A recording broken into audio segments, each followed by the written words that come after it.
guess just how does it feel getting ready to start a new year here? Well, it feels very similar. I've done it a couple times here over the course of my career. So, anytime you get to this point in the off season, or it now becomes the season, there's a big high level of excitement, about what's coming. And this is as exciting time as ever. Looking at the unit, what's something that, are you a guy that pinpoints a certain thing that you're most excited to look at, or are you just kind of overseeing everything at this point? Well, I think as a coordinator, as a special teams coordinator, you have to oversee everything. And part of my job, though, is to fit together all the specific parts. It's not like we have a bunch of position coaches that do that. So I have to have a general, broad feel, but yet at the same time, I'm coaching all the positions, too.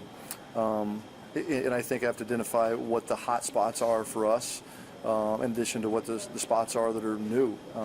We got several new young linebackers. We've kind of revamped that position group, so that'll be a challenge for us to get those guys up to speed as quickly as we can. But yet I'm excited about it. We have a couple of guys that, in whatever form or facet we use.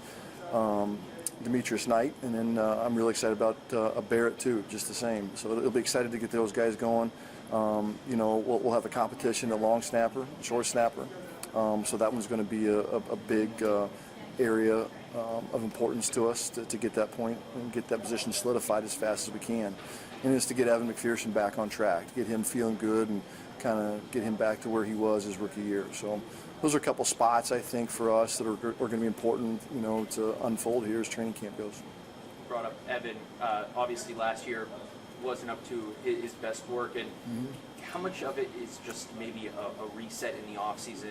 In the season, it could just be, you're not enough time to reset your mind and your leg in that time. How much can an off season do for a guy like him to just get back to what he's been? Well, I think the biggest factor for him is just getting the pieces around him solidified. I mean, that's been a bit of an ongoing thing for us here. It's been a fluid thing for a couple of years. I'd like to just get those positions at snapper and at holder solidified. I think we've got the punting and the holding part, where it's at. We've got to get the snapping part settled, and the quicker we can do that, the better. But I think that he's excited to get back out and prove himself again.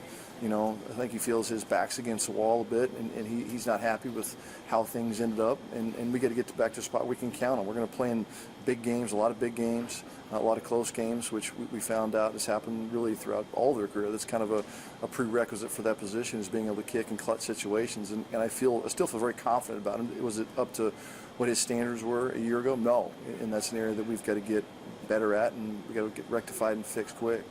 But I'm excited to see how he comes back and get the pieces around him solidified. With Ryan having a full season here under his belt now, just what are you hoping to see out of him in year two as he continues to grow and mature into his role?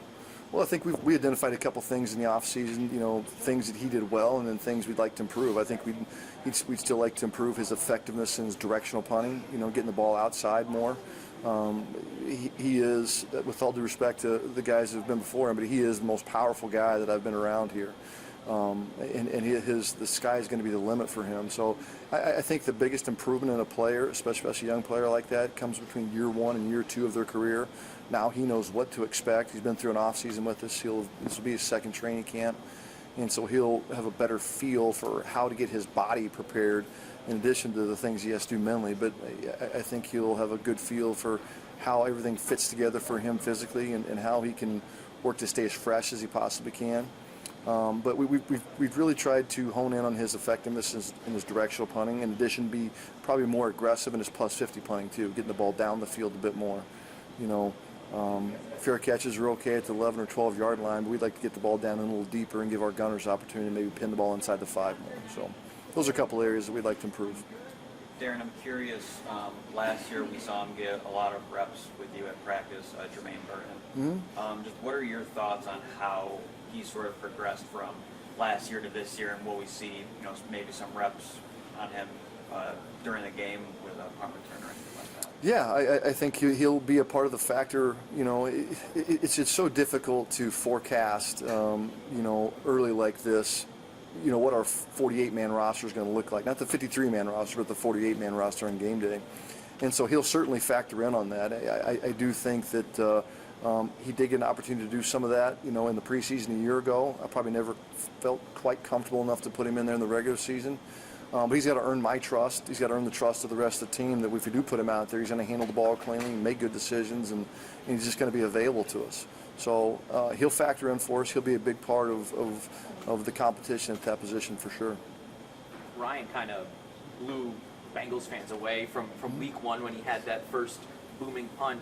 Yeah. Was he a guy that, did you see it when he came in and throughout the early stages of camp, or did it catch you as surprised just how well he was playing so early? No, it didn't. I mean, he's somebody that we identified back in through the draft process.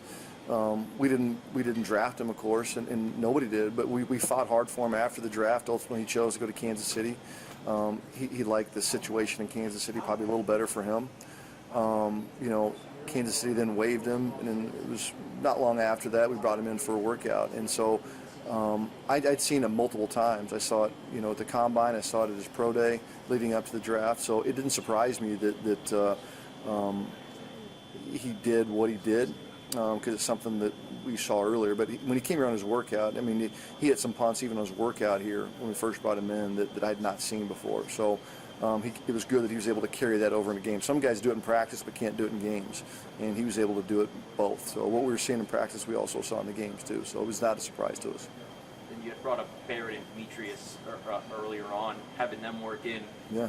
Those guys are, great athletes, freak athletes. How exciting is it for you to get to have those guys on the field and just running down for you? Yeah, very much so. It's a little bit similar to several years back when we drafted Logan, Keem Davis-Gaither, Marcus Bailey. So it's we hit a reset and refresh at that position, and hopefully we can get those guys, keep them together for a period of time here, and get them to learn and grow together. But it's extremely exciting to get young, vibrant guys who are committed to being good at those positions in the kicking game, knowing how much it helps us win.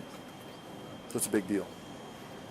Darren, with the departure of a couple of guys in free agency, on the special team side, is there a new name or a veteran or two that you're going to be looking at this year to kind of be those new leaders and kind of step up in the room, or is that something you're hoping to identify during camp? No, we're certainly. We lost our captain in Keem Davis-Gaither. We've had to replace our captains here for several years in a row with Mike Thomas or Keem Davis-Gaither, and now we're looking for the next guy to step up. I think one of the guys I'll be looking to lean on more is Tyson Anderson. I think he's grown. He's a program guy for us. He's come up through our system here, and he's just continued to progress. And now the leadership thing, I think, is something that he's going to have to learn to grow with too. I think he has respect of his teammates. I think he has respect of his opponents.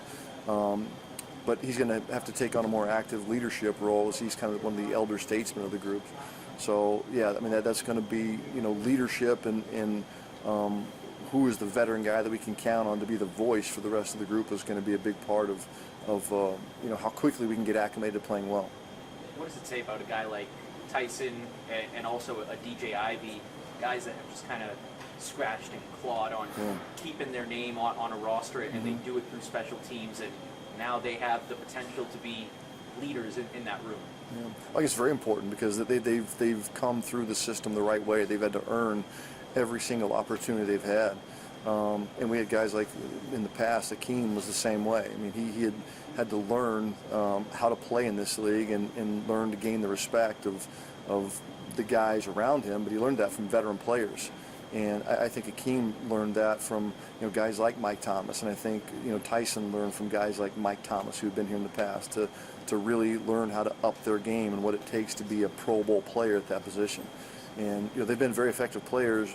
Now they have to see a lot of the same things that I see. How do other guys respond to them? How can he help me motivate the rest of the guys around him? So that'll be a next integral part to their evolution.